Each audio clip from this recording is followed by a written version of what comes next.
Como ven, muchos temas, mucha actualidad que repasar durante los próximos minutos. Como siempre, en esta casa lo hacemos con los mejores expertos. Hoy contamos con Eduardo Irastorza, profesor de OBS Business School. ¿Qué tal, Eduardo? Muy buenas tardes. Un placer y compartir con vosotros este espacio. Un placer, Eduardo, volver a tenerte por aquí. Tenemos a Ezequiel Vistoletti, doctor en Ciencia Política, profesor de Relaciones Internacionales en Alemania. ¿Qué tal, Ezequiel? Muy buenas tardes. Hola, muy buenas tardes, saludos para todos. Un placer, Ezequiel, y contamos también con Fernando Moragón, experto en geopolítica, especializado en Rusia, Asia Central y China. ¿Qué tal, Fernando? Muy buenas. Hola, Sergio, encantado de estar con vosotros. Igualmente, un placer tenerte por aquí, Fernando. Empezamos contigo, si te parece, empezamos poniendo el foco en Oriente Medio, en Netanyahu, en Israel, que bueno, pues a pesar de todas las presiones, sigue bombardeando, sigue atacando. Hay incluso una moción para presentar un alto el fuego propuesta por parte de Estados Unidos. Muchas tensiones en torno a la posible invasión de Rafah, un ultimátum que dio en el día de ayer. Tienen hasta Ramadán para liberar a los rehenes y si no dice pues que pasa a la siguiente fase, que sigue bombardeando Gaza, pero que ahora también quiere invadir Rafah. No sé cómo ves la situación en Oriente Medio, que parece que cada vez va a más. Pues bueno, Netanyahu sigue en sus peces. Es decir, lo que está haciendo Netanyahu, que no olvidemos que lo de Hamás es una simple coartada, es decir, bueno, que le ha venido muy bien para llevar a cabo sus planes que tampoco ha ocultado nunca, quiero decir que se saben desde hace mucho tiempo, que es desalojar completamente, hacer una limpieza étnica de los palestinos de Gaza.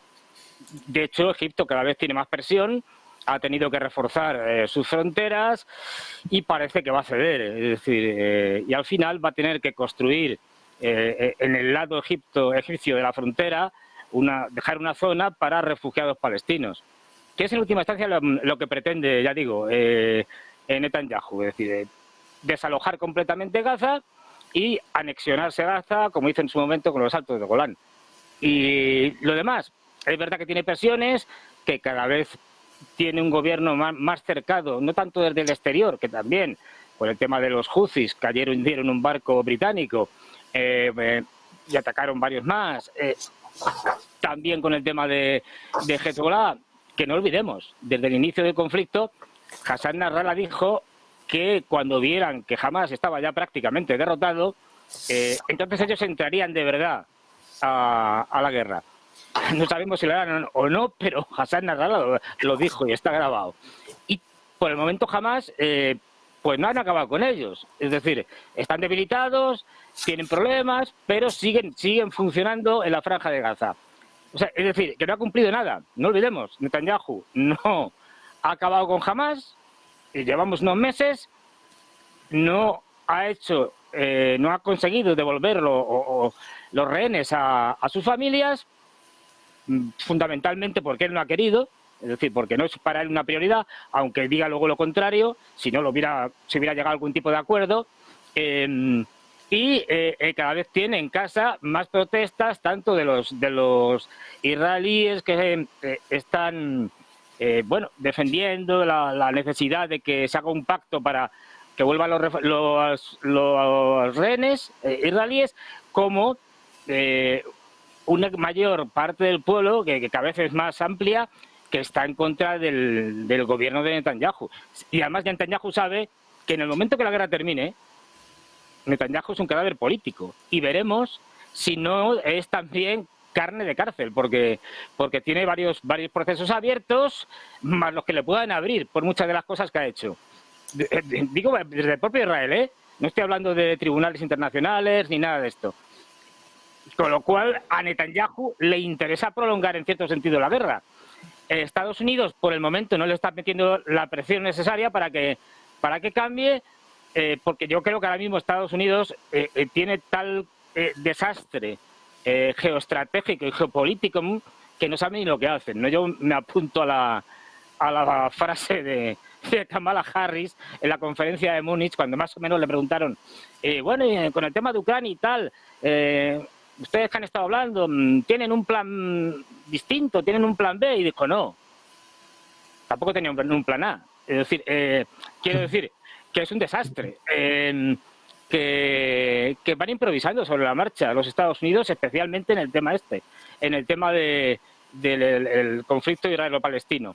Y ya digo, Netanyahu y su gobierno cada vez más desgastados políticamente y ya veremos qué pasa, porque los colonos también protestan, los colonos que están que fueron desplazados desde el norte por la guerra de baja intensidad entre el ejército israelí y Hezbollah, en fin, cada vez hay más agraviados dentro de la propia población israelí por Netanyahu.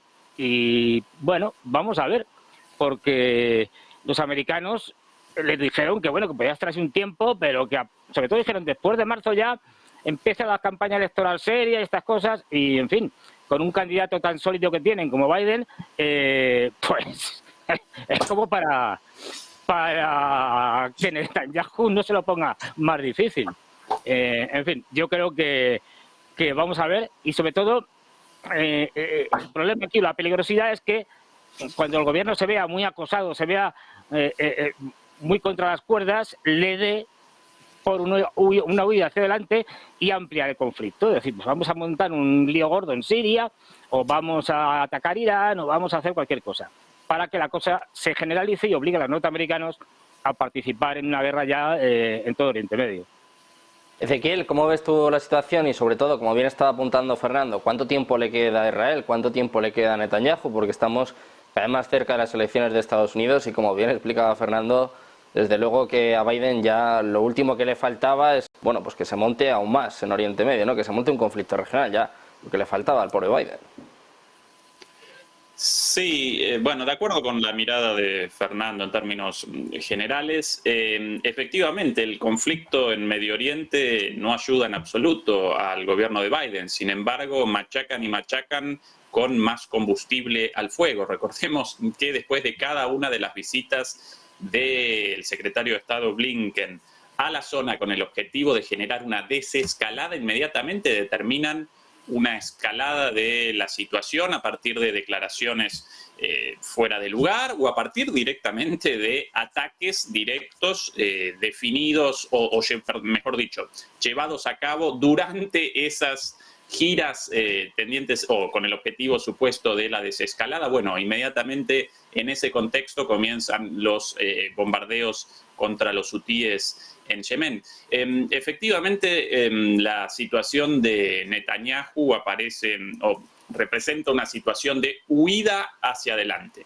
¿sí? Aparece cercado por todos los flancos, por el flanco interno, con cada vez más protestas de los familiares, de los secuestrados, como así también de los israelíes en general, protestas demandando un acuerdo para el intercambio de los rehenes tomados por Hamas por prisioneros tomados por las Fuerzas Armadas o las fuerzas policiales israelíes, por sobre todas las cosas en Cisjordania.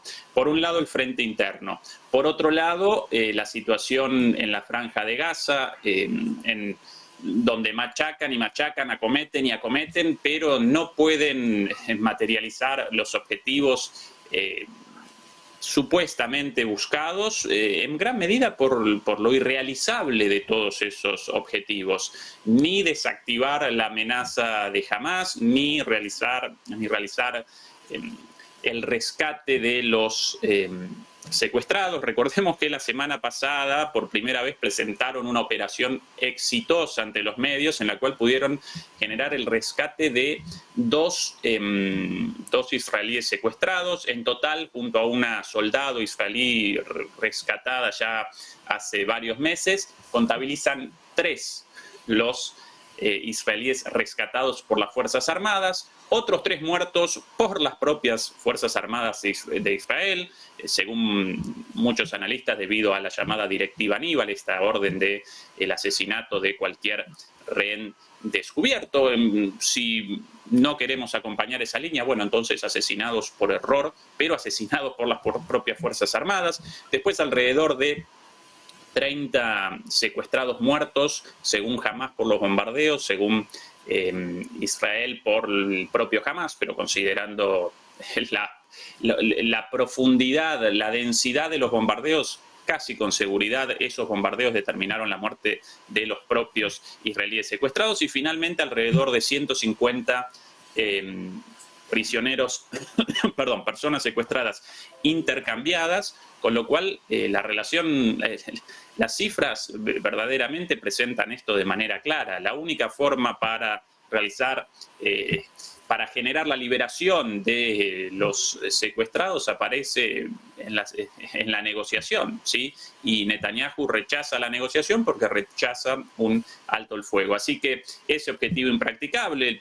el objetivo de desactivar a Hamás, también impracticable, por lo menos a la vista de lo sucedido desde el inicio de esta operación. Así que frente interno, fuera de control, Hamás y Franja de Gaza fuera de control. En el Líbano, otra situación, en el norte, otra situación también en escalada y tampoco controlada por Israel, y con la posibilidad de una escalada y el ingreso del Líbano y por sobre todas las cosas de Hezbollah en el conflicto, una fuerza muchísimo más fuerte que la de Hamás. Así que otro frente abierto, cada vez peor la situación con países vecinos de Israel, con los cuales por lo general establece buenas relaciones, como Egipto y Jordania, cada vez peor. Ataques también de ida y de vuelta con Siria. En Yemen la situación cada vez peor para Israel, con los ataques de los hutíes a todos los barcos destinados a Israel o ligados a Reino Unido o a los Estados Unidos, ataques supuestamente también de drones y de misiles desde Yemen de los hutíes hacia Israel, supuestamente interceptados por Estados Unidos. Con Irán la situación también caliente, así que es un frente tras otro. Y ahora, para colmo, bueno, ahora no, pero en las últimas semanas la relación con Estados Unidos también aparece en deterioro debido a las protestas en los Estados Unidos y a escala global contra los bombardeos indiscriminados de Israel, lo cual genera una cierta animadversión de Biden con respecto a Netanyahu, más allá del apoyo estratégico de los Estados Unidos a Israel. Así que hay otra situación en franco deterioro, con lo cual Netanyahu en realidad aparece como preso de su propia estrategia, ¿sí? Quería determinar el fin de la posibilidad de un Estado palestino y, en el mejor de los casos, según estos maquiavélicos planes, la salida, la expulsión de los palestinos de la Franja de Gaza, y hoy aparece rodeado por todos lados y solo puede realizar una fuga hacia adelante, puede maximizar su estrategia de ataque contra cualquier derecho o cualquier principio elemental de derechos humanos, derecho internacional, derecho de guerra, ¿sí? Bueno, la única posibilidad de él ahora es huida hacia adelante, y apenas, como recién recordaba muy bien Fernando, apenas presenciemos el fin del conflicto, él va a desaparecer políticamente. Y por eso, esta huida hacia adelante. Esa es la situación de Netanyahu, y en ese marco esta decisión, o mejor dicho, el anuncio de ahora ya no solo los ataques aéreos a Rafah, sino también la incursión terrestre contra Rafah, el sur de la Franja de Gaza. Eduardo, ¿cómo ves tú la situación? Porque yo creo que lo han descrito desde luego muy bien, tanto Fernando como Ezequiel. Netanyahu parece cada vez más acorralado, la presión internacional es brutal y, claro, en esta situación puede hacer precisamente lo que están comentando, una huida hacia adelante y que el conflicto termine estallando del todo. Incluso, como bien están explicando, igual le puede hasta interesar, sobre todo, bueno, pues para aferrarse a su cargo el tiempo que le quede, ¿no? El tiempo que pueda. Yo creo que han hecho un excelente análisis, un excelente análisis. Yo coincido en casi todo, o prácticamente todo lo que han señalado. Añadiría algunos aspectos importantes, ¿no? Yo recuerdo cuando empezó toda esta crisis, que coincidí con Ezequiel, y había dos escenarios en aquel momento. Un escenario que era una represalia y un escenario que era aprovechar la situación para resolver un problema enquistado en Israel, que era la población palestina, la cual quieren hacer desaparecer del territorio de Gaza. Esto es indudable. Bueno, ya no hay duda de que lo que tenemos entre manos es esta segunda opción.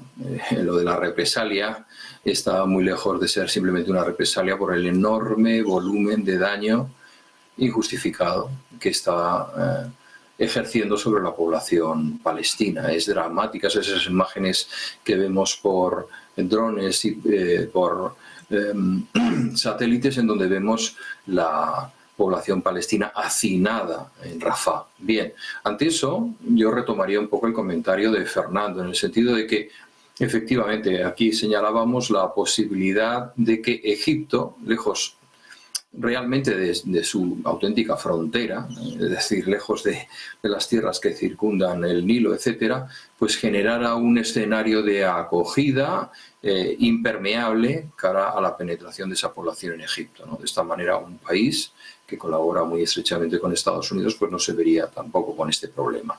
En el caso de que se diera esta circunstancia que Fernando apunta como muy posible, pues a mí no me cabe ninguna duda que los responsables del sostenimiento de todo esto serían en gran parte los europeos, que son realmente los que están proveyendo de dinero para siempre reconstruir cada golpe que da Israel en la zona. Eso por un lado.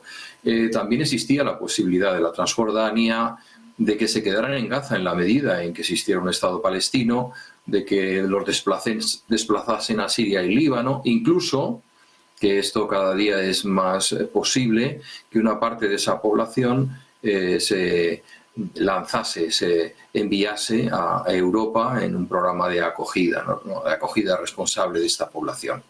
Bien, respecto al escenario militar, yo creo que Netanyahu lo que quiere es hacerse con esa zona, es decir, ya la política antigua de paz por territorio Israel la ha abandonado, la tuvo cuando negoció con Sadat, pero ahora los quiere literalmente hacer desaparecer. Y los quiere hacer desaparecer porque es una población que básicamente lo que hacía era traspasar la frontera israelí para encontrar trabajo. Y lógicamente ese tipo de situaciones, todos lo sabemos, acaban por una integración de esa población. En un Estado confesional como Israel esto es absolutamente impensable. Hay un aspecto también muy importante a señalar y es el caso de Netanyahu. Yo no me muestro tan seguro de que Netanyahu vaya a desaparecer del escenario político, porque la verdad la historia es terca y señala que a los vencedores se les perdonan muchas cosas. Hemos visto muchas veces esas imágenes de Hitler después de invadir Francia y volver victorioso, como tenía a su lado a toda la población, con lo cual es bastante difícil. Sí es cierto que tiene un frente importante ahí, abierto, interior, pero yo creo que, insisto, desgraciadamente siempre la historia señala que los vencedores acaban siendo elevados y los perdedores defenestrados. Esto es un tema muy preocupante. Por otro lado, respecto a la estrategia de Israel, pues el bombardeo sistemático, como ha señalado Ezequiel, ya el hecho de que haya víctimas colaterales internas, es decir, personas que han sido secuestradas y que están en territorios, pues se considera como un mal menor dentro de un objetivo que es el control de una zona territorial que consideran ahora imprescindible. Yo creo que la situación está muy enquistada, es muy difícil y, como ha señalado Fernando, yo también coincido en eso. Yo creo que, como se dice de una manera bastante castiza, Israel está tratando de poner el ventilador y que otros hagan el trabajo sucio por él, en este caso Estados Unidos. Respecto a la postura de Europa, que hace escasas horas, ¿no? Yo lo he oído en vuestra cadena, ¿no? Pues estaban señalando represalias o medidas contra los residentes israelíes, estos reasentados en la zona, que se les está yendo bastante la mano en el tema. Bueno, no deja de ser una, entre comillas, llamada de atención menor. Deberíamos ir al fondo de la cuestión y detener esto, pero indudablemente yo creo que, como se ha comentado aquí, me parece un excelente titular. Esto es una huida hacia adelante y no van a parar hasta que las cosas les vayan mal. Se están pasando por el forro cualquier indicación de cualquier otro país, ya sea la ONU, Estados Unidos, Europa, cualquiera. Israel ha hecho de su capa un sayo y sigue adelante. Y aquí puede pasar absolutamente y desgraciadamente de todo. Pues pendientes de lo que sucede, Eduardo, en el conflicto.